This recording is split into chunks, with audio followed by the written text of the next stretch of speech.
कहानी का उन्माद अमानतदार काफला। बगदाद के पुराने दौर की बात है, जब गलियों में कंदीलें जलती थीं और बाजारों में मसालों की खुशबू हवा में घुल जाती थी।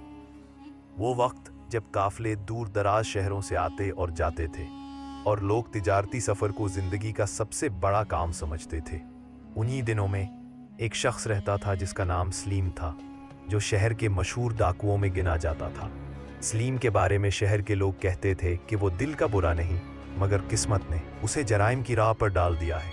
वो काफलों को लूटता था, मगर अजीब बात ये थी कि वो गरीब मुसाफिरों का कुछ नहीं लेता था, बल्कि अक्सर उन्हें खाना भी दे देता था। लोग उसे अमानतदार डाकू कहकर पुकारते थे, एक ऐसा लक़ब जो किसी डाकू के लिए अजीब सा लगता है, मगर उसके दिल में एक राज छुपा था जो शायद किसी को मालूम ना था। एक दिन शहर में खबर फैली कि दमिश्क से एक काफला बगदाद आ रहा है। काफले में ताजिर, उनके खच्चर, कुछ गुलाम और चंद मुसाफिर शामिल थे।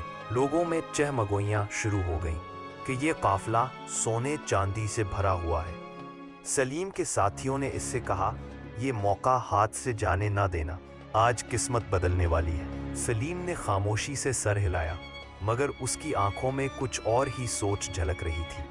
रात के अंधेरे में वो अपने 6 साथियों के साथ काफले के करीब पहुंच गया। काफला एक पुराने कुएं के पास रुका हुआ था। सब लोग थके हारे सो रहे थे। सलीम आहिस्ता आहिस्ता काफले के करीब गया, मगर अचानक उसे एक आवाज सुनाई दी। एक खेमे के अंदर से किसी छोटी सी बच्ची की सिसकियां आ रही थीं।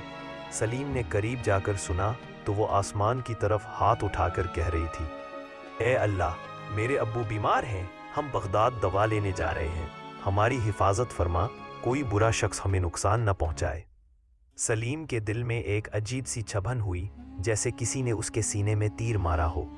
उसने पर्दा उठाकर अंदर झांका तो देखा कि एक बीमार शख्स लेटा है और उसके पास उसकी बेटी रो रही है। बच्ची की मासूम आंखों और बाप की कमजोरी ने सलीम का दिल बदल दिया। वो वापस अपने साथियों के पास आया और बोला। अगली सुबह काफिला बगदाद की तरफ रवाना हुआ। सलीम और उसके साथी खुफिया तौर पर काफिले के इर्द गिर्द चलने लगे ताकि कोई और डाकू उन पर हमला ना करे।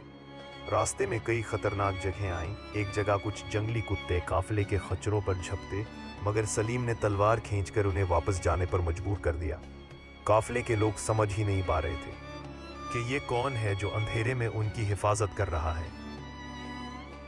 बगदाद के करीब पहुंचकर काफिला एक छोटे गांव में रुका। बीमार शख्स की हालत बहुत ख़राब हो गई थी और ताजिर परेशान थे। एक ताजिर के पास एक छोटा सा संदूक था जिसमें काफिले का सबसे कीमती माल, सोने के सिक्के और कुछ कीमती जवाहरात रखे थे। वो संदूक गलती से एक खच्चर से गिरकर सलीम के सामने आ गया।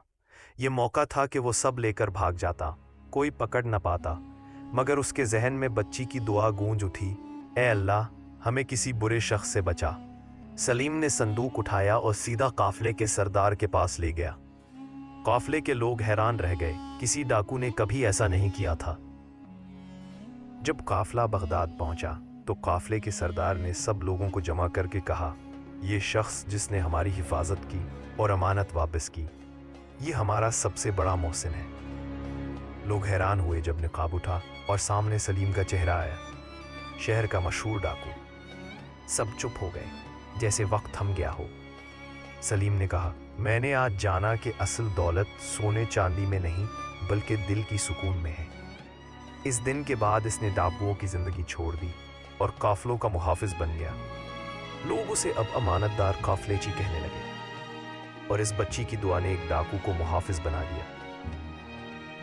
इंसान चाहे कितना भी गुनाहगार क्यों ना हो, एक नेक अमल और एक सच्ची दुआ उसकी ज़िंदगी बदल सकती है।